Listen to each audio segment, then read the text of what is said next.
There we go. All right, good evening, everyone. Thank you for coming. Today is Wednesday, December 14th, 2016.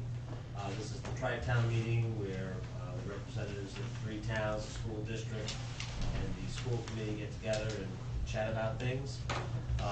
Maybe before we get started, we can sort of go around the room and introduce everyone to everyone. So I'll start, and we'll kind of go around and we'll let folks in the audience speak up. I'm Stan Wysocki. I'm chairman of the board of the Bolton Selectmen. John Keefe, Bolton Selectmen. Walter Sandrowski, Lancaster Selectmen. Mark Grasso, Lancaster Selectmen. Don Lowe, Bolton Town Administrator. Tom Frame, Bolton Selectmen. Joe Myerson, Bolton Advisory Committee. Brooke Clenchey, Superintendent of Schools. Lorraine Moscow, Bolton School Representative. Ann Needle, Bolton Still Independent. Kathy Codian, Lancaster School Committee. Ted Kirshner, Bolton Advisory. I'm Ryan McNutt, I'm the Lancaster Town Administrator. Jennifer Leone, Lancaster School Committee. Eddie Barwick, I'm the Chief of Police in the town of Lancaster. Mark Jones, a school committee member from Stowe. Ketru Advisory Committee in Bolton. Brian Boyle, Advisory Committee in Bolton. I'm Robert Bond. I was hoping I could listen in on the meeting. If that's okay. Sure. And Neil Darcy. Neil Darcy, Bolton School Committee rep. Welcome, everyone. Hopefully we'll have a productive but not too lengthy meeting this evening. We have 3 agenda items, and then perhaps at the end, if there's any really pertinent town news that any one of the representatives wants to do, we can do that. But first up is on our agenda, submitted by Lorraine Moscow, is municipal and district student safety concerns. Can I ask a question? Is it possible for us to flip number 1 and number 2? Sure. Is that okay? Sure. All right. Then coming up, we'll flip them. Okay, moving right along. We'll do a district update, facilities and initiatives. Lorraine Moscow. All right, so Superintendent Clenchey is going to talk to you about the district facilities, the initiatives that have been going on, and the progress of the work. She's got an updated spreadsheet that I know the Bolton Board of Selectmen has seen in the past.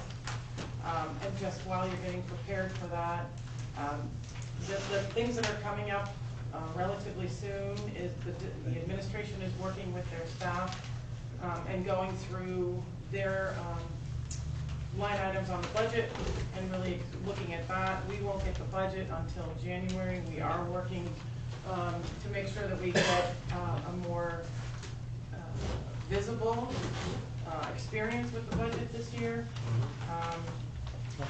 So more to come on that. We're also going to begin our collective bargaining efforts with the union. Town Administrator Don Lowe serves on the board along with Jennifer Leone, or the committee along with Jennifer Leone from Lancaster, Kathy Codian from Lancaster. So we'll look to start that in January. I think there's also a bus contract that the administration is currently negotiating. We're putting up there. So there's enough work on that. And I'm just going to let the superintendent go through this document. Sure. So this basically is an extension to the sheet that we had been working on all summer. We just kind of tweaked it a little bit. So, okay, what have we got done? What have we got completed? And I've kind of color coordinated, and I'll just kind of walk that through ever so quickly too. And actually, Chairman Moss was exactly right. I believe that we've talked through these kinds of items with like a group of you, if not all of you, at one point in time. Could have even been last month down, to be honest with you. And so this is just kind of an updated list, and I actually even have another update this evening. One of the things I would bring to your attention, first of all, is if you take a look at the 3rd column, all the status, you can see complete all the way down, you know, for at least the 2 pages. And so that was a lot of the summer work that I had come into, and so we've gone through and just basically said, yes, all this work now is completed. We have some dates there that they were completed on, and then at the far line with the right was, were these items specifically budgeted for in this particular school year? And the answer was no. Right now, these items are all in, in our expenditure lines. That we don't have anything over budget right now. But of course, this takes the place of other things that you might have done, had on deck to do. And so that kind of takes a back seat right now, because in essence, this has used up that money. Right. So the only other thing that I point out on the first sheet is where it says the water leaking in the floor in Emerson. We actually did manage to cover quite a bit of that through insurance, which was fabulous. So we got a check in the amount of about $8,000 and change to help offset the cost for that. So that was terrific. So everything else was all completed. If you take a look, and certainly feel free if you've got some questions. I'll do my best to answer them, although Jeff Converse probably would be the best person, our Director of Facilities, to answer that. I had a great conversation today with Bill Wrigley. If you take a look at the next page on the blue at the top, Hale Boiler #1 repair. These were there were two quotes here that we were given, 25,000 and change, and then down below 15,000 and change. And this was one of the things that was kind of on deck for me when I came in. Bill and I talked about it way back then, I want to say it was perhaps August. And he said, I'm going to have my folks go in and take a quick look at that. And so we came back, and he and I were talking about it today. He said, I think we can take these numbers off. There's a repair that's certainly necessary there that we're going to have to attend to, but it's nothing like we had anticipated. So those numbers, effective tonight, can now fall off this page. The roof repairs, there's still work that needs to be done on the roofs, and you can see over to the right column that there was some money budgeted for those repairs. So these are all kind of pending quotes at this point in time, but know that the work is ongoing, that this is not off our radar right now. Underneath other, the high school leach field, I know that Don and I had several conversations on this. And this is still something that's just kind of out there, and Don probably could speak to it as easily as I could in terms of the issue that we're up against. We don't have a number right now. We don't really know what we're up against, and certainly feel free to jump in, Don, if you like to take that particular item to do the explanation. I would just do a broad overview, like that's how I would like. Basically, it can't be grandfathered in. We were hoping that the issue could be grandfathered, and it can't be as a result of new regs that came to pass. And it really is about the distance that the fluid travels and how close it is to the well. Yeah, the well in question being the post office well across the street, and the speed at which the fluid travels. And yes, because of that, I met with DEP. When I met with DEP about the water treatment facility, I brought this up as well.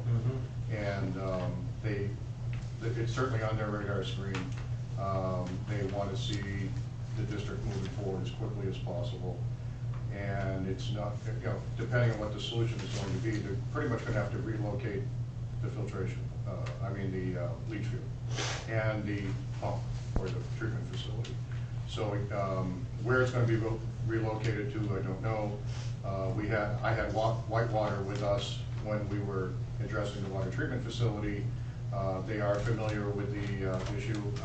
They've been reaching out to Jeff Converse to try and get started on this, because it is 2 years, but 2 years is going to go by really quickly.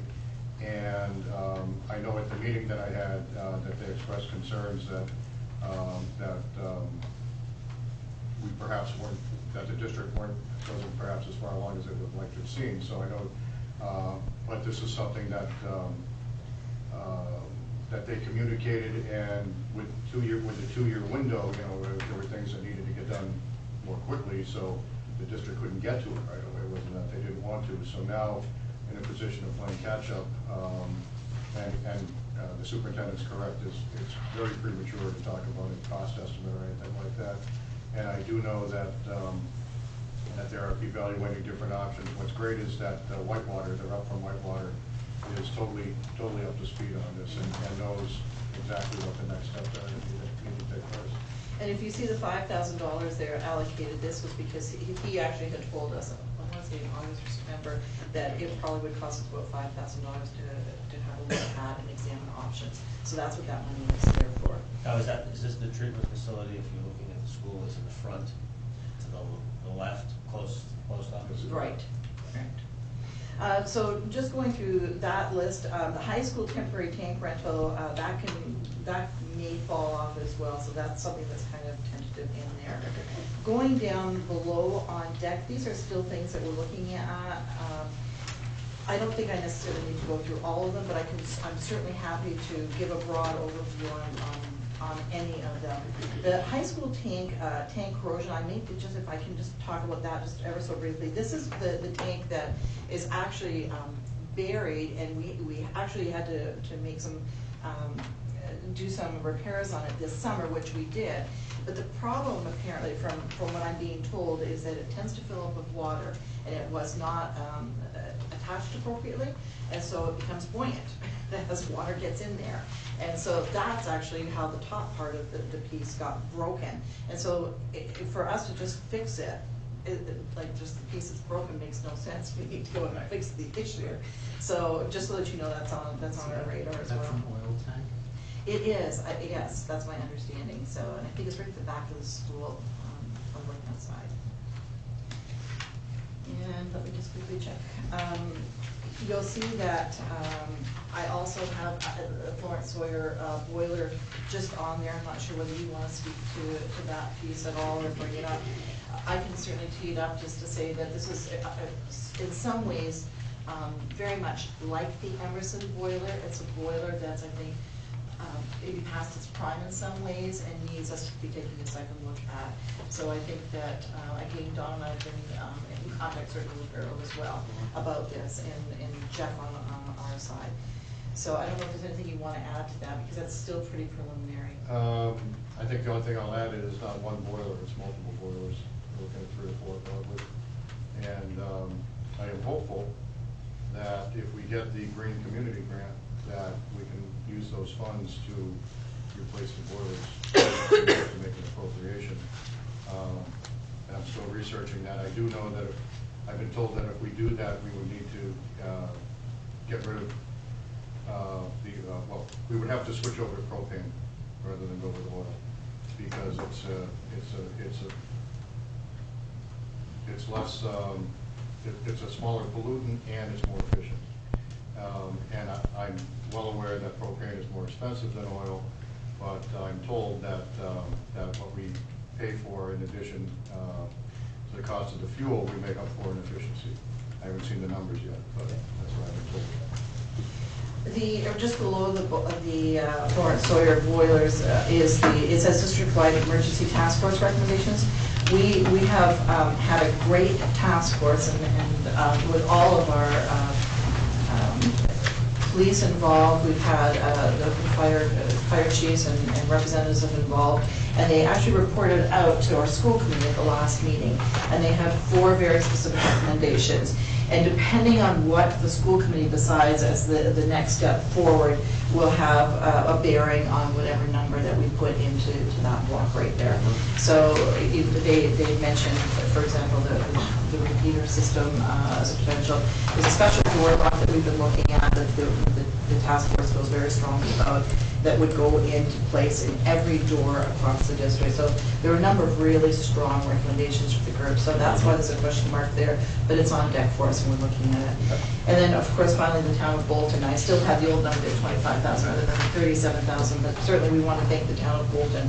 And I think our meeting the other night, I think that was just amazing to watch as the numbers gradually came in before there was a quorum. That was just, I thought, how fabulous that so many people sat and waited until those numbers, knowing full well it was a kickoff at 8:30, I think, and I know we were kind of worried that we might start losing people out the other way, and all the credit to Bolton the other night, so thank you so much.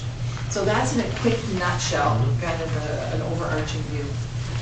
I wanted to add one other thing, and I know, Brooke, that I'm sure you would agree with this, that, and I mentioned this the other night when we were going over this, that without Don Lowe getting involved in this and being so hands-on and being immediate with his response, we never would have opened these schools in time because of all the challenges that we had. And he really rose to the occasion. I think that the town really owes him a debt.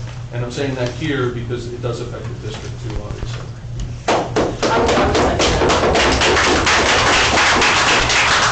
Don has been incredibly faithful. He actually, and Ryan as well, every Monday morning in my office, faithfully every Monday morning, we all meet and we talk through all of our issues, particularly with regards to the physical plants.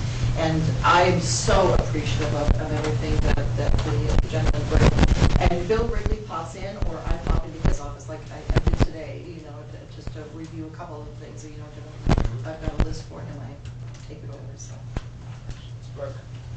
Yes, so Superintendent Funchie, I'm sorry, making you turn around. That's fine. I heard that you have discussed the center roof repairs with our town administrator, or did I hear that? No, you didn't hear that. Not from me, I don't know if you heard it from someone else. No, Oh. No, what we're saying is we actually have some roof issues district-wide right now. For example, at the auditorium, at the high school and such. So we're taking a look at all of those cumulatively across the district. But center roof is fairly new, and it's surprising, or it will be surprising to my town that it needs to be repaired so quickly, or so soon after it went into use. Do you have any information about that you can?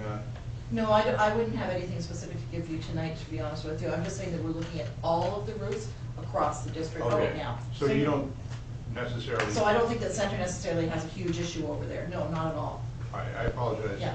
for not No, my saying biggest that. concern right now is really the high school, to be honest with you. That's my biggest concern. We've got just pockets there that are very problematic for us. Okay, so I just want to clarify, because I can understand where Mr. Burke got probably confused, because in the It's sitting document, on the document. it's a Yes. pending quote. So you're Yeah. not saying there are issues at every single roof across the district? No. You're just looking at to ensure? Right. And in all honesty, that if you take a look at the column that says this was budgeted, so that means from my end that somebody previous to me thought that there was an issue with this because there was money budgeted for it, and we're going back now to see if that's the case. When you say budgeted, out of the town budget or budget? No, out of our budget right now, that's sitting in our budget lines as a school district. That's interesting, because, of course, Center and Hale are owned by the town, and we do all the capital repairs. So I suggest, so that I guess suggests that this isn't a capital expense. No, that's exactly right. These are just the smaller repairs. We're not looking at the $10,000 items. Thank you, sorry for interrupting your flow. No. I think we've got the Florence Sawyer School roof on the. That's actually another one, that's right, yeah. Superintendent, I have two questions for you real quick. Just one, this is a basic question. It's only $1,260 in Lancaster for chiller maintenance, annual maintenance. It's not budgeted. Why would an annual maintenance not be budgeted? I don't have an answer for that. Okay. That's a great question. I don't have an answer for that. Okay. But I know that it was something we had to look at this year. Secondary question, it's a broad one, and I don't want to go down this road too far, but with the high school continuing to have pretty substantial issues in a district that's not getting any smaller and a school that's not getting any younger, we take that into account. Obviously, we're going to have to replace the building at some point. How do we determine which of these issues we can punt down the road a little bit to determine if we, in the new school, resolve that versus what we take on now? You know, that's such a terrific question, because to be honest with you, we've even internally had that conversation with regards to leach field. That's As a what prompted perfect my example. question, Yeah, and said, and we've actually even spoken with the Department of Environmental Protection with that very question. And so I don't have an answer on that, but I would want you to know that we're thinking about all of that constantly. So for example, even the flooring is an issue in certain parts of that building, and you have to look and say, are we really going to do something major here? You don't want to throw good money after bad. Yeah, exactly. So I think that that's a great idea. And so our school committee, and certainly either Chair Ramasco or Mr. Jones can certainly feel free, or Mr. Darcy to chime in on this. Is this something we're looking at? Yes, because I think it's something that we do need to look at. Are we looking at a new building? Are we looking at modernizing? Or are we just looking at putting money into this building? I think that's really where we're at. And then how do you prioritize and say, like the roof, for example, the roofing issues that I'm thinking of, I'm thinking again, just the auditorium as an example. That's something we have to fix. I mean, we can't not fix that, you know? So in those kinds of cases, I think you go after that as a priority, as opposed to, and the flooring wouldn't be problematic if it wasn't a safety issue. But when it's a safety issue, you're looking at saying, we have to fix that. Yeah, but there's things on here like locker replacements and repairs, things like that. Yeah, to be honest with you, the lockers is something that's been, if you take a look, it's been on the budget, I think, for several years. Yeah, so we are having ongoing discussions right now with that, because if that's a need, I mean, then we're gonna have to do something with that. But, and the fact that it was been budgeted for several years prior to me coming in says that somebody else felt that it was a need as well. So you raise a good, and I forgot to bring it up, so thank you for that. The school committee is starting to look at a statement of interest with the MSBA to get an understanding of what are our options with the building, because we're not engineers, and we had a committee, a space study task force that did a great job, but they aren't structural engineers, they don't specialize in that area. So Mark Jones, actually the vice chair, is kind of leading us through that, and we were supposed to have the last meeting, but our agendas got flipped. And we're going to start looking at, Mark will be bringing forward to us, what's the process look like? It doesn't mean that if we decide we want to enter into the statement of interest opportunity, does not mean it's a commitment to dance, and we're not going to do that. But we will, and we have committed, and we will get out, try to find out, educate ourselves as to what the process is to get us to that point, and at what point does the decision have to be made or not made, and the communities, we will be going to all three of our communities once we educate ourselves so that we can go out and educate the rest of the communities. But you're right, we have to, I said it in one of the meetings, it's nobody, this high school situation, the physical building has been an issue for years. And nobody really wants to take it on because it's bigger than a bread box, but at some point you gotta cut bait and make a decision. So that's what we're doing right now, is trying to get ourselves informed and make a decision as to at least know what our options are, put it out to the communities, because it's not a school committee decision, it's not a superintendent decision, it's a community-wide decision. And I don't think that we're feeling any hurry. I think that would be the other thing. I don't think that we're feeling rushed to this. Well, we're not in a hurry, but we have to address it. We have to move forward. I had a question about the leach field, and I guess it's a public water supply for the post office, Yes, or it's just a well? I think it's just a well for the post office. So just wondering which was built first? That's a really That's a good good question. question. So why aren't they moving their well? Well, that's the exact question I asked EDC, because the filtration plant, the leach field was put in first, and then the well came after. So I wanted to know why it wasn't grandfathered, and they said under certain circumstances it would be, but because of the travel rate of the liquid, and I guess not being able to dissipate isn't the right word, but to to leach. By the time it gets to the well area, that's the reason. And it's part of their regs that they have criteria that have to be met, and that's the one that doesn't. But so why wouldn't they move, propose to move the well? Because per their regs, they want to see the leach field moved. I mean, I understand exactly what you're saying, and that was the answer that they gave me, and it's not negotiable as far as they're concerned. So I have a question for you, Superintendent. I'm just looking at the lead results, the lead and the water results. So I have a couple of questions. One is... I don't know that I would be prepared to answer, just so we're clear, I don't know that, I don't have them in front of me, and I don't know if I'd be prepared to answer, but I'll do my best. So no problem. So you can. So there is lead in the water,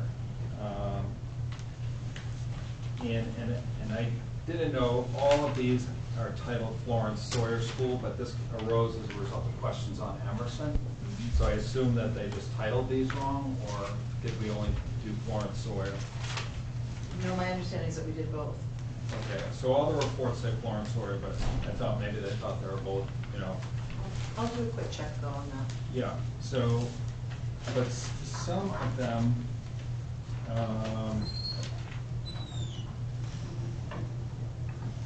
say, again, this says Florence Sawyer, so I don't know which school it's talking about, but, and I was surprised to see that Florence Sawyer would have any lead, just because it's fairly recent, but the nurse's office, the second floor staff room, second floor girls' room. And then if we go to this other one, there is in the kitchen tap, there's lead as well. So I was just wondering, is that on the radar to get that down to Well, I want to jump in for a second, if you don't mind. I want to understand if the report that you're reading indicates, you know, you don't have to show, because I won't be able to absorb it right Okay. now. But if the report that you're reading indicates if those levels are concerning or not, because I would hope that we won't find ourselves in the situation we were in the last time the superintendent was here, when it was a very inflammatory situation. And I want to be sure that what we're asking is not something that's putting a panic out to the community. And if there are minimal microscopic, and I have to be honest, I haven't absorbed that report, then let's be clear about it. Yeah, so the action level, I mean, it's probably a lot to absorb, but it's .015, and where it was above, so none of them hit the .015. Okay, thank you. Okay, so, but, I mean, this happens all the time where, you know, the regulatory agencies aren't up with the science. So why are we thinking about getting all those down to an undetectable level? And I know you said you're not prepared, but. No, would that be on my radar level, on my radar, that which is your question, Yeah. right? I would say no, it wasn't, because my understanding, when we had the conversation with the company, my understanding from that conversation was that we were well in our safe zone, and I remember them saying if we thought at all that we weren't safe, we would be bringing in a different source of water. So to be honest with you, that's what so it didn't stay on my radar level because of that. Okay, but I mean, I guess, so my question is, and maybe you need to go back, why would we accept any at all? Where it's a neurotoxin and all that kind of stuff? Yeah, and I'm not sure that we have the capacity to get it to this, what you're looking for really, just correct me if I'm wrong, is somehow to get it to zero.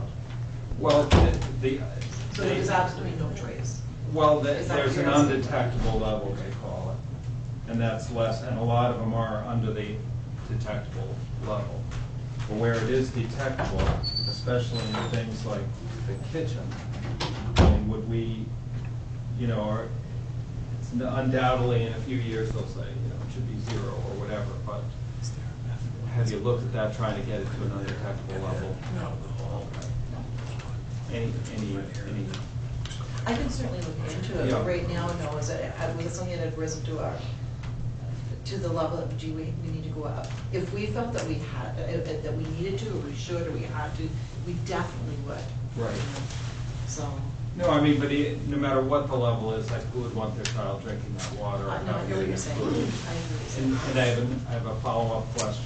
So, besides the district tested for lead and copper, wouldn't there be like a panoply of just baseline things that there would be generalized concern about in the drinking water? Like, I don't know, petrochemicals, or just to rule it out? I was surprised to see that it was just lead and just copper. Like, how did they decide just those metals? Well, there's ongoing testing throughout the course of the year, right? I believe the ones that you're looking at there. Were from September, Yeah. it looks like. Right, and there are other tests that they do throughout the course of the year, not just a September test. That was the test for the lead and the copper. Is it copper that is? The copper is there too. Yeah, because I'm pretty sure that if we go back, and that's when they look at different potential toxins. So this is not the only test that's done. Right, I guess that's what I'm asking. If there's this There are other tests that are. common, toxins or contaminants that the EPA or the state DEP would have a concern about, are we going to test for all of those just to get a baseline? Because I think some of them, once you test and they come back undetectable or whatever, then, it's not going to change. So I just want to make sure I'm clear on what exactly are you asking of me from here? I mean, the general concern is that I think that lead in the water should be undetectable, no matter where it is. The copper, there's copper. Why? What other, metals of concerns? So I guess it would be seeing the rest of the report, not just focus, so we If focus there's on more lead to and the copper, report. but focusing on the other The other reports? metals, other things they test for. And do when they you not buy have the that house. whole report? Do they? Oh, the September he does. That was Oh. one that he had interested in people. Oh, all this is lead and copper. Right, that's correct. Mr. Darcy? I might be able to offer some help on that, because I just literally spoke with, not for the schools, but I spoke with a professional and asked very similar questions. It's very not, I was told, it's very untypical for lead to be naturally in the ground in this region of the country. But that being said, if you're getting trace elements, often what it is, it's the soldering between the pipes themselves in the water supply. And if the water is, you know, slightly off or whatever, it leaches through, and there becomes trace elements. That's why you're seeing copper too, most likely. I'm not the pro, but I had that literally 3 days ago, that conversation. So that might be it. But the only other thing, I know that Superintendent Clenchey is trying to figure out what's going on, but as far as what she can do to help. But maybe the town does something with testing that's different that you guys could suggest that you guys use in order to be able to identify so nobody in the town is actually drinking any water that might be unsafe. And we'd be happy to take on that same process, I'm sure. I think the high copper levels might be coming from the Acidic water. The acidic water. We all have this issue with our pipes dissolving and getting green marks in our tubs and things. So I think that's might be where the copper is coming from, the lead. I guess the lead, don't you want to, you know, wouldn't we all want to run it down to where, is it from the soldering or is it from, you know, I don't think it's naturally occurring. I think it's from the pipes or the lead or the solder or something. But I would think. And I don't think any of us is an expert. We should probably talk to someone who understands this. We're speculating right now, and again, I want to encourage that we're not trying to inflame the community with fear. That's a dangerous, unfair thing to do. So why don't we get an expert, someone to come and tell us what the situation is so we can understand that, understand where the issues are, because we're speculating right now.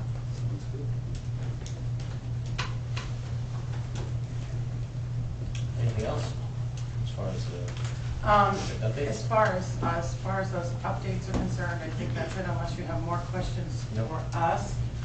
Okay, so you're all set. I'm just going to ask Neil Darcy to come up because Neil had asked me to put the number 1, which we flipped, so thank you. Sure. The municipal and district student safety concerns on the agenda, so I'm going to turn it over to Neil if that's okay. Come on up.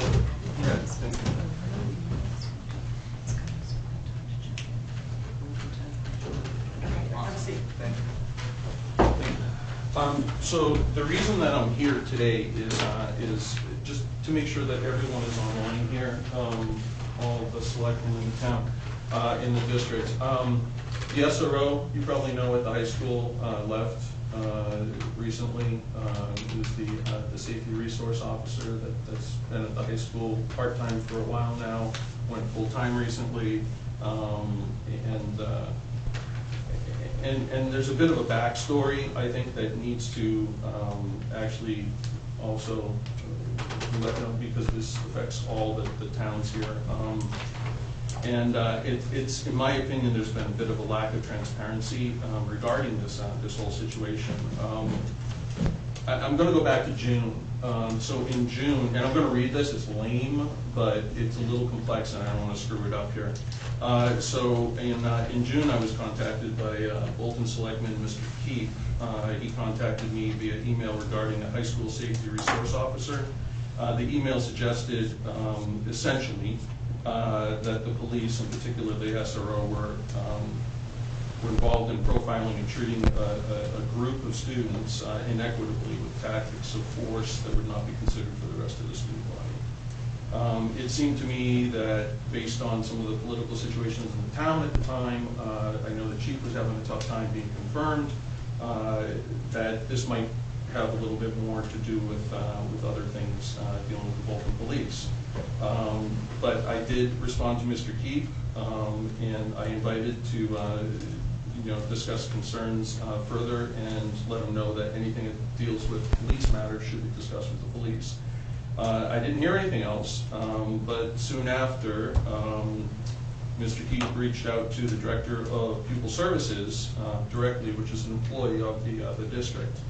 He asked for time to sit and discuss his concerns with the Director of Pupil Services, but he was referred over to the superintendent at the time. Right around then, I believe Chairperson Ramasco contacted Mr. Keith and shared pertinent areas of policy and student handbook information at the high school, and offered to further discuss Mr. Keith's concern in line with student privacy, because that's a real big key. Mr. Keith then contacted the superintendent's administrative assistant, spoke with her, and later contacted the high school principal, who once again provided Mr. Keith with appropriate information.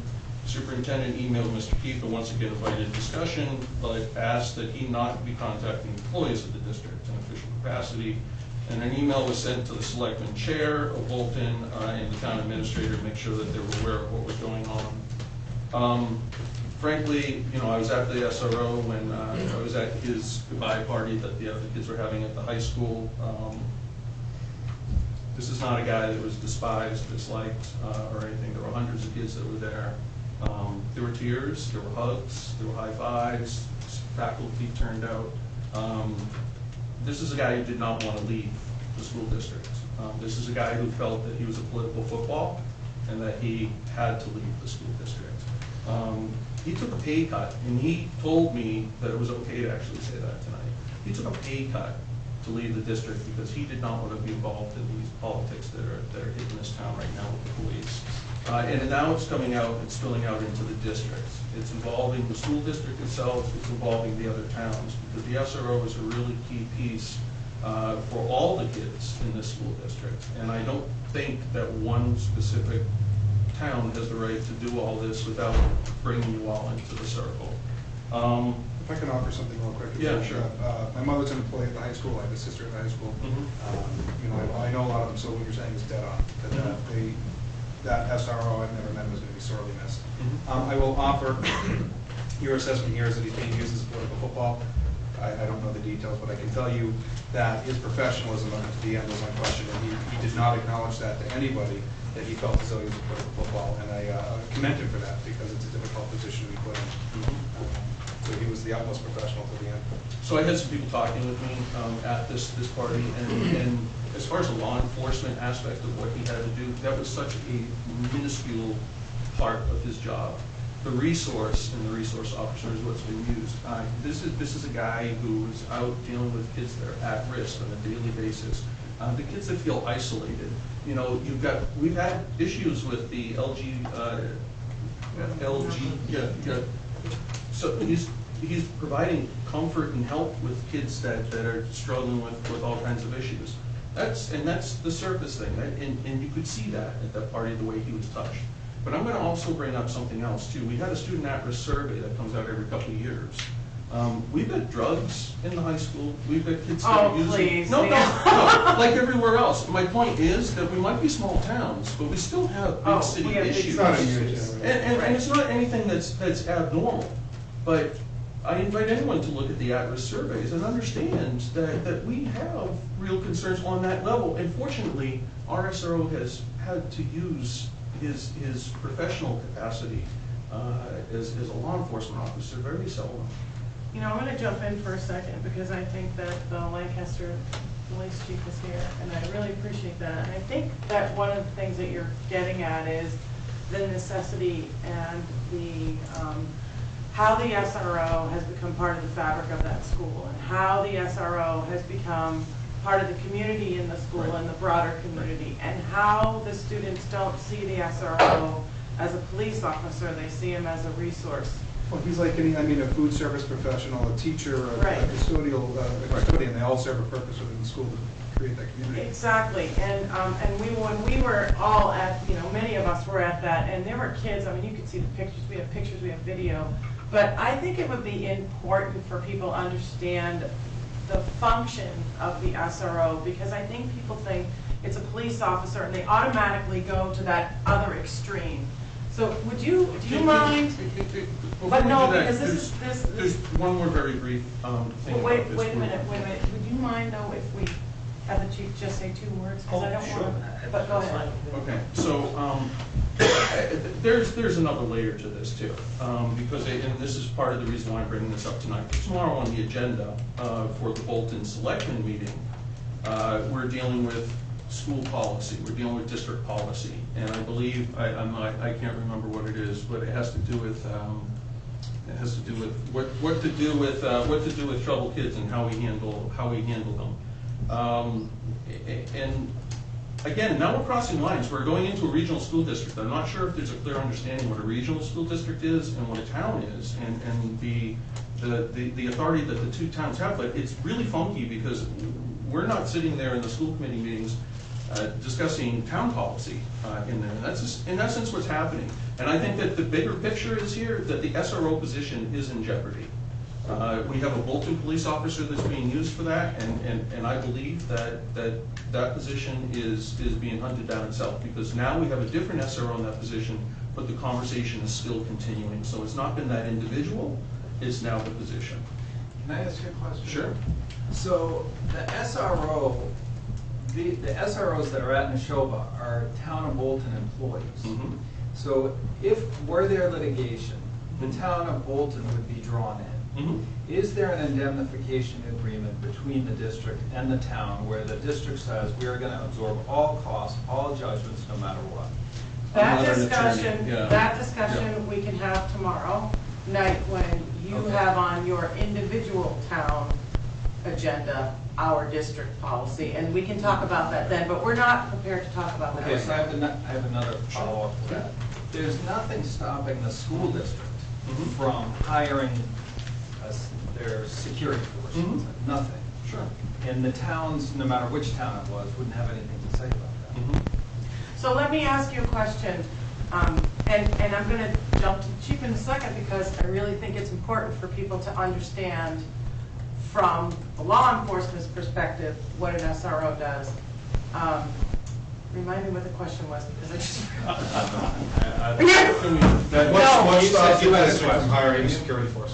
Say it again. Oh, because this, you know, I think one of the things that's missing here is, and I'm gonna stop in a second, is the consideration of the community. The police officer that is in our school as the SRO now is part of the Bolton community. Okay, so this guy is, or woman now, is part of the community. The kids get to know her. They see her at various things. And the school district pays for 180 days of that officer, which means that the kids that live in these areas see that officer in the summers when school's not in session. They're a familiar face. So I'm not really sure where you're going here, but Because I think one concern that I have is why is the town of Bolton absorbing the cost, the risks, all of that for something that's a policy decision of the school district? Why? Why should the town of Bolton absorb that? And I know the other 2 towns, I think, contribute to that, but they're not contributing to the OPEB and the retirement contributions on that. So it seems awkward that you have this individual legal entity, which is the Neshoba Regional School District. It's a separate sovereign entity from the town of Bolton, the town of Stoughton. Why is that? Why is the town of Bolton employees that are in there? So if that's the agenda, then that's great, but that's not what's been brought forward. It's been all this other stuff and this. I'm just reacting. We're gonna- I know, but it's this. But you know what, I want to answer this question. If we could, I'd like to table that discussion. We'll be bringing district council with us tomorrow night, and we can answer all of those questions. So can we table that so that the Well, but appropriate that's an important individuals issue. here? You raised the issue Yeah. about why is the Board of Selectmen of Bolton interested in this issue. One of the issues is liability, which Bolton bears. But it's our policy to responsibility. discuss it. But it's our So policy. you raised that, so liability, we're bearing the responsibility of that solely. And how does, You know- I'm just curious. I know, but you know what, Policy. we're gonna bring her tomorrow night, they can ask those questions, and it's inappropriate right now for TriTown meeting for us to be doing this. Let's table the whole thing. Well, it's. I don't think so, Well, because. it's not inappropriate, it's just that it's not part of the agenda. Right. Now, when this particular agenda item did come up, you and I had a conversation about it, and we both agreed that it was really not appropriate to have it selectmen's meeting in Bolton. Right. That the forum should be this meeting here, Or a school committee. or a school committee meeting. And I forwarded an email to Don indicating that, and I asked him to forward that to the other two selectmen, in particular Mr. Keep, and suggested that Mr. Keep put an agenda item on this meeting, and he has declined that, and that's why we're having the meeting tomorrow.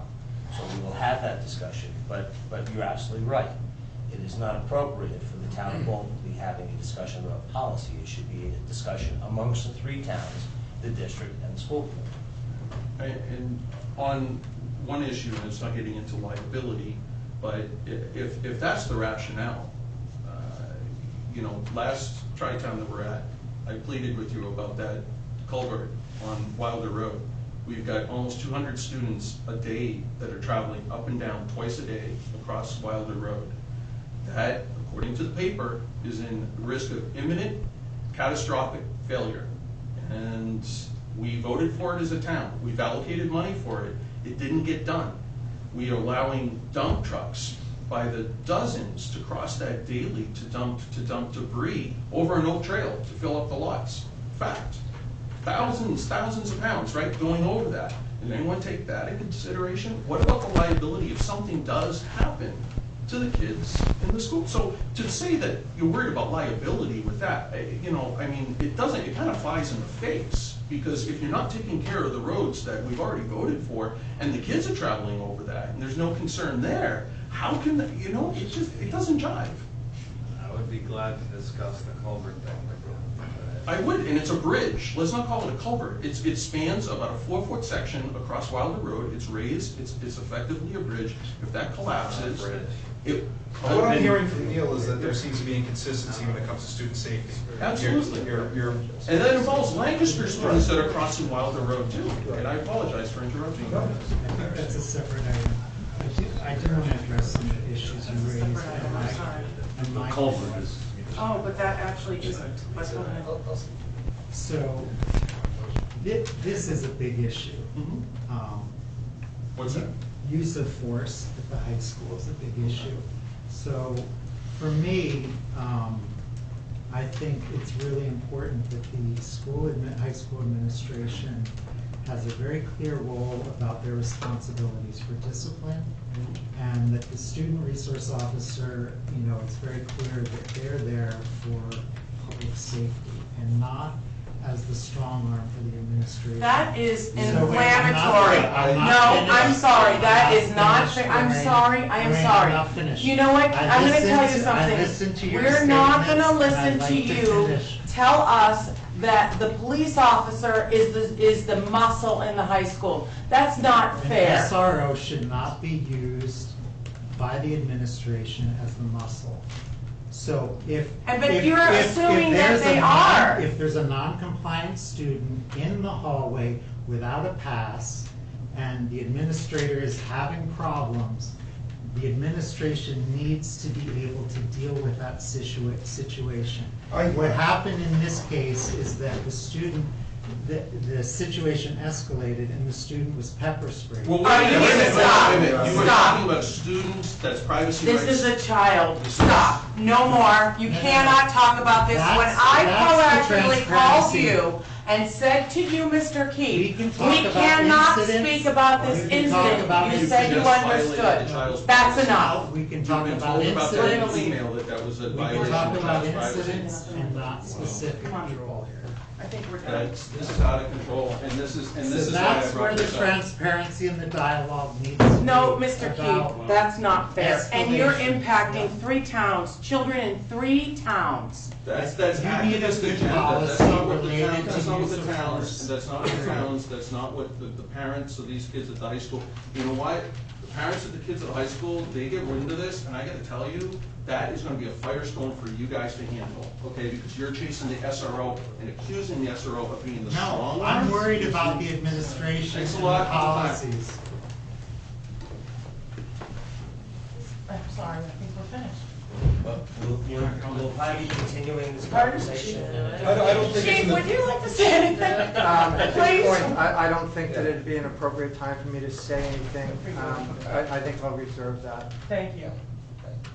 All right, well, this discussion is going to be continued tomorrow, but from my perspective, the narrative that Neil Darcy outlined is accurate, because I was informed along the way by both the chair of the school committee and the superintendent of the district about what was going on.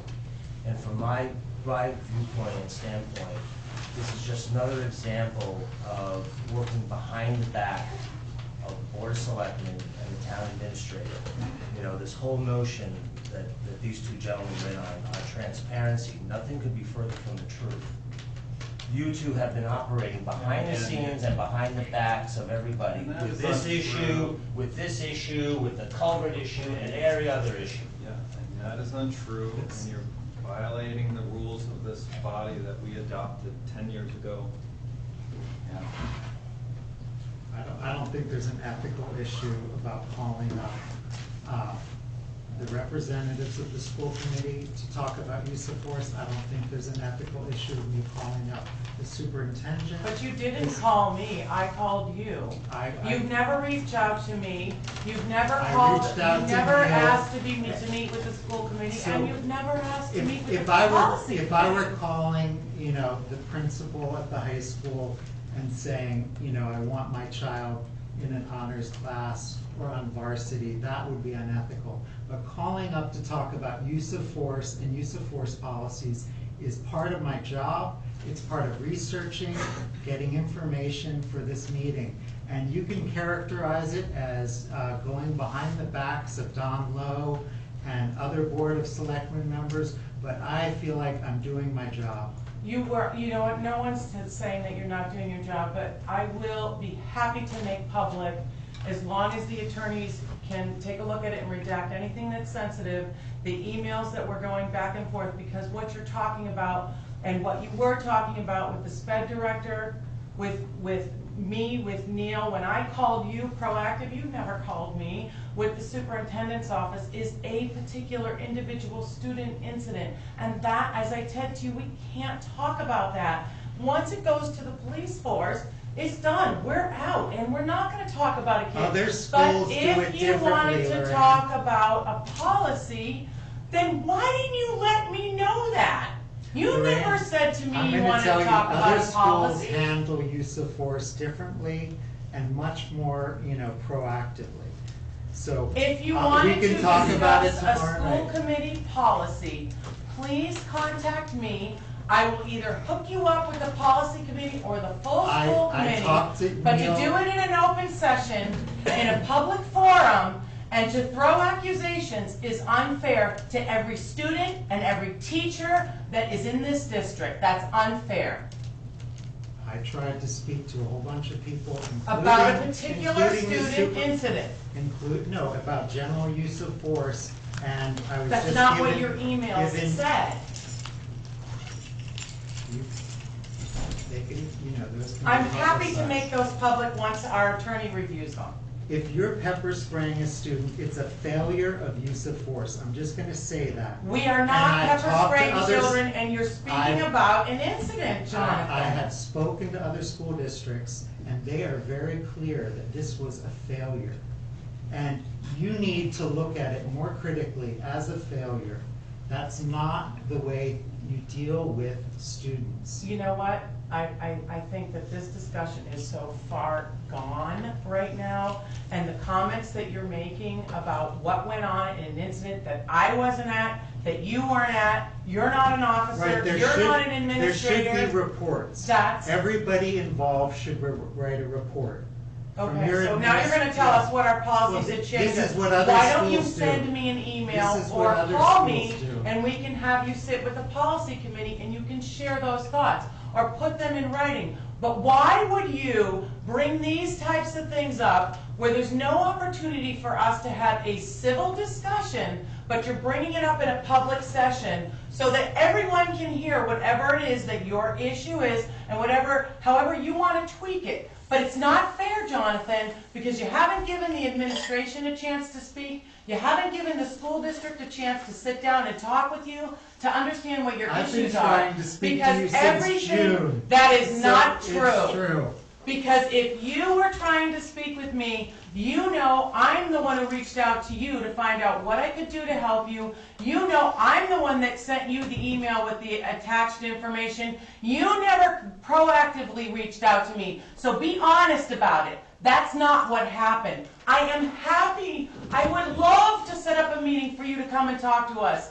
But to do it in this type of forum where it's not conducive to a discussion is unfair. You said Superintendent Clenchey wouldn't talk to me about use of force. You said the special ed director wouldn't talk to me about use of force. I said that to you? You did. I said the superintendent will not speak to you about an individual student issue or incident unless it is your student. I told you that this sped director will not speak to you about an individual student issue unless it is your student. We can't do that, Jonathan. We're violating their privacy. You know what? I've talked to other schools, and it's just not the way you portray it. You can talk about these incidents, you can investigate them, and you can improve your policies. Well, if you want to have a policy discussion, I would invite that in an appropriate forum where we can sit down and understand what the issues are. But I'm not going to come to a TriTown meeting and have you scream at the top of your lungs to the world, even if it's figuratively, that there are issues with the school that you're assuming, and it's wrong, it's not right. Why aren't we having a sit-down discussion? Why haven't you sent me anything about this? Nothing. I emailed Neil, I Did tried you to- contact me? Yeah. No, I we had contacted two you. conversations after I I told tried you to if you talk had to more, the if you school. had more questions, to please reach out, and that didn't happen. That didn't happen. Have you ever provided any of these people with the information that you supposedly have found in other school districts? I'm ready to.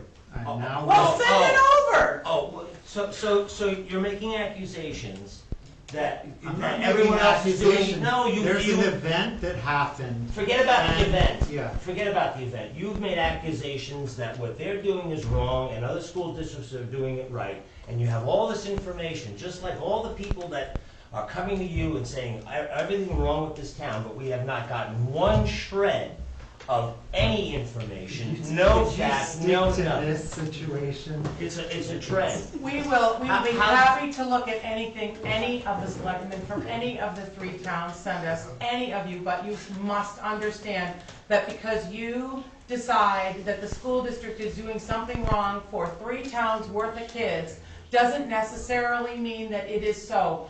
Will you please send me the information? We will take a look at it. But this type of an environment is inappropriate.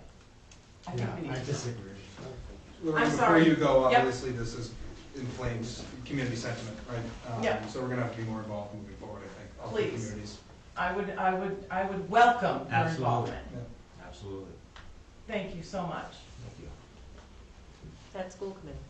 Hmm? At school committee. Sure. The policy of school committees that needs to be done at a school committee meeting. Well, I agree Can be with done you. at a Your select school meeting. committee is elected to set policy in a district. It's not the board of selectmen to set policy in the school district. So I think the two of you are completely off base. I think your argument is maybe the only one that holds any water, which is the OPEB liability and overall Well, it's a liability. town of Bolton employee. That's why Why I told, don't that's we why have I told oversight you of your that argument's in the their only one that holds conduct? any water. That is, it's outrageous. That report is outrageous that a student was pepper sprayed. Oh, stop, will you stop? It's You're an attorney. outrageous. You're So an what? attorney. So you know what? Let me ask you something, Tom Frame. If there was a particular Why are you incident yelling, Lorraine? with one Why are child, you my raising voice your is voice? elevated. You Well, don't, you knew me shouldn't better, you raise your know. voice. If there's a particular incident with one child, it happened in one time, in 1 year, do you think you're identifying the kid? I have no idea. So let's not Yes. do that. Why? That's the You're example we violating need his to privacy. I'm learn. violating nothing. This is a selectmen's meeting, a No, tri-town actually, meeting. it's a tri-town It's meeting. that there is guaranteed, because I've seen it, there is a police report on that incident. Anybody can And request. it is a public document. Of course it is. The police officers in that incident, because I requested it 6 months ago and Don provided it to me, of the incident. And it is disturbing, and I don't know why I went to Neshoba 30 years ago, and I can tell you the crime, the drugs, the family dysfunction was far worse then than it is today. It was a totally different community. And On so, the 40th and anniversary of the Sandy let- Hook shooting, you're gonna sit here and say let that me the school finish. dynamic hasn't changed from 30 years ago? Let me finish. That's gotten better. The FBI says that crime is down by 75% from 1980. So why do we have police officers roaming the halls of Neshoba Regional High School? If there are kids that are disenfranchised, depressed, they need supports, it isn't, you don't throw policing at it, especially Town of Bolton policing, which comes back to what I said to Neil. But let's have the school district hire security forces. I'm sure most of them do. I just don't see, I'm a Town of Bolton selectman. We have a say over our employees. And at very least, there should be an indemnification of the town in the event something like this erupted and resulted in a lawsuit. I'm gonna ask one question, Chief, you can choose to answer it or not. Okay. Schools are gun-free zones. Yes. If a district hired a private security company to enforce security, would they be bound by the gun-free laws? It's probable that would be an issue, then it's but why would you completely want to useless. put security forces into a school? Security forces? Honestly, how is that, that's worse than a police officer. It's. You don't want an SRO now, and you want to bring in. No, it's not the Town of Bolton, it's the school district. They should do what they want. I think where the Town of Bolton gets involved, it's our employee, our liability. Why, so the school district is well within its rights to, decide their policy. But they shouldn't be deciding with Town of Bolton employees. Yeah, it's your employee, and it's my forward suits, okay? So your decisions that you make on your board have far-reaching They consequences. shouldn't though, they shouldn't. Of course they do. No, Lancaster they gets to go to shouldn't. school. That's why we have a separate entity. It's called the Neshoba Regional School District. Certainly. That's Right? being undercut by you trying to enforce some sort of. I think we're talking by each other. Okay. I think we're talking by each other. I think, since it's an agenda item for tomorrow, we will just continue it tomorrow. Oh, And feel free to come. I think it's inappropriate that we're discussing it at Board of Selectmen It's meeting. absolutely inappropriate. Yes, but it was requested, so we'll have the discussion. And I appreciate that. I just want to say, I spoke with town council, he said the issues that I raised, and these are the two or three issues, he said those were appropriate for Bolton Board of Selectmen to discuss. I just want to be clear about that. I think that that's fine, Jonathan. I think that in a collaborative spirit, I think that the school district, I think the school committee this committee has certainly prided itself on the fact that we work hard to make sure that our relationships with our town officials, and it's not that it's difficult, it's not at all. It actually is kind of easy, except for what's going on here, and we don't understand it. So I think that my request would be, if there was a way for you to reach out to us and open a dialogue versus grandstanding in a public forum, it would, and especially because it impacts Lancaster Stowe as well, it would be so welcome. It would be so welcome. And I would work myself inside out to make sure that we could have enough people there to have a substantive conversation. Lorraine, can I ask you a question? Yeah. At any point in time, since this issue has come up and it's been going on for some time, have either Mr. Frayne or Mr. Keith requested a meeting to discuss this at the school committee? Not to my knowledge. Why should I request a meeting with the school committee about a Town of Bolton employee, Mr. Chairman? Because I think there's two things. There's one thing is about the school committee policies. So that really shouldn't be discussed in your meeting, right? You can agree to that, can't you? No, I cannot. Well, It's a why Town would- of Bolton employee. But Technically, there should be Tom, you're no not listening. oversight whatsoever by the Jonathan's Neshoba talking Regional about School is our District. district policies. And that's what's on your Using agenda. Town of, your policy apparently includes using Town of Bolton resources, correct? Let me That is ask you, true, you know what, correct? I'm not gonna get into a commitment here, but if the issue that we really have, maybe this is the crux of it for all of us, is that you don't want a Bolton police officer to be the SRO. I think it requires a broad, expansive discussion, including what about the town's liability? for actions taken within the four corners of the school district's jurisdiction. You know what? I think that's a wonderful thing to discuss, and if you really wanted to work with us on it, you would have reached out rather than grandstanding in a public meeting. And I would welcome that, so let's just get that on the books, You're making Tom. people's good faith interests, you're saying derogatory things about. No, I'm not, and saying it doesn't make it so. Good faith efforts, good faith interests, lots of thought, reading, research, outreach, discussion, and well within the jurisdiction of the Board of Selectmen for the town of Bolton. Except that this is a TriTown meeting. I don't get it. All right, I think we're good. Are we good? Well, maybe we're done for the moment. Okay. That means we're good. Let's move on. The final agenda item is an update regarding the Massachusetts Town Finance High School Workshop. Ryan? You want me to come up? Please. I think you want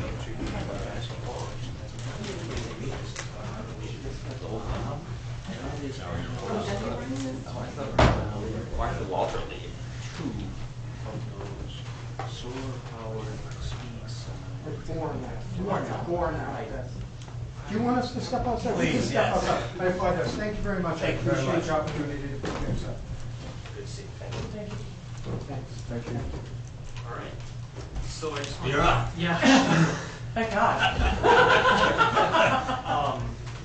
So I just wanted to make the group aware that the Mass Association of Town Finance Committees, every year in the spring, usually in the month of May, they try to have some spring workshops about topics that would be of interest to town officials. It's not just for finance committee folks, it's for school committee, selectmen, and town officials.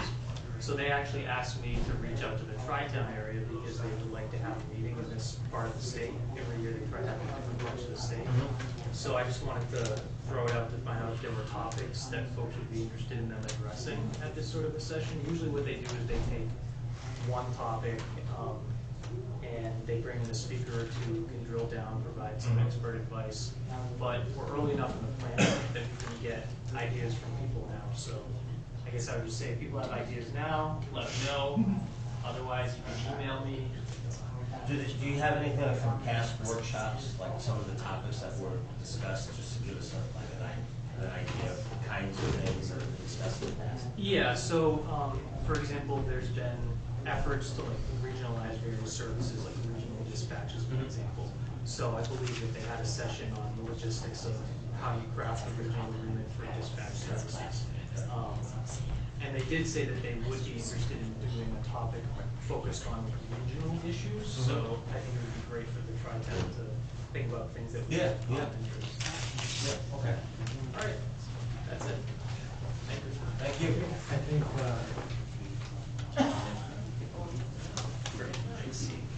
Brian, I'd be interested in audits. Conducting audits. We conduct audits. I mean, I know the school district's going to do one now, but we typically do audit. Is that correct? We're doing annual audit. An annual audit, yeah. And in fact, I'm planning on going out to rebid. We've had the same auditing firm for several years, and I'm delighted with that. But after a while, I think you don't just consider it. You Right. advise looking at No, this. makes sense. We'll just have an audit committee, you guys all should send representatives. Yeah. To the audit committee. I'm sure you already know. Anything else of any pressing matter, issue on the agenda? Otherwise, if not, then, yeah. Well, we're going to talk about the next meeting. Absolutely. And it's going to be hosted, should be hosted by, yes, don't worry, Don, I'm stepping up. You're going to feed us this time, Larry? I will feed you, but, we're kind of laid back, so just wouldn't want any kind of this yelling and arguing when you come to visit us and stuff. If I wanted to hear that, I could stay home. I serve on public board, so I don't have to hear people yelling and arguing. So, you're more than welcome to come. As I see it, you got January 4th and January 11th. I'll make either date available for you. I'll even make the 18th, but you guys pick it. We kind of lost Lancaster. We can't do the fourth. All right, then the 11th is fine. Why don't we just tentatively try it for the 11th and see what happens? And you, yeah. Okay. You will be fed. Okay. Maybe we'll have some, no, thank you. I'm on Jenny Gregg. We'll have to, I'm not doing well with it. I'm shaking like a manager. But I am trying to do it, so. Yeah, she's not happy either, right? We'll sit around the, yeah, who is this Jenny? Who is she just telling me to be? Anyway, we'll have an agenda sent around, you guys can add stuff to it. Okay. Hopefully, non-volatile stuff. Should I show up tomorrow at the Board of Selectmen's meeting on this, issue? I Maybe this think is the it's- first time I heard about this. Well, I think. You're welcome to come. Please come. Don could send you the police report if you're interested. I don't have a redacted one. I won't forward one that's not redacted. Okay. It brings back bad memories. I don't listen to this. Let's just leave it. I'll come in and, and I think, yeah, it's probably better to have this kind of discussion, Board of Selectmen or school meeting. All right. Thank you, Brian. If there's no other issues, I'll take a motion to adjourn. I'd like to make a motion to adjourn. Second. All those in favor, signify by saying aye. Aye. Did I ask you a question about status?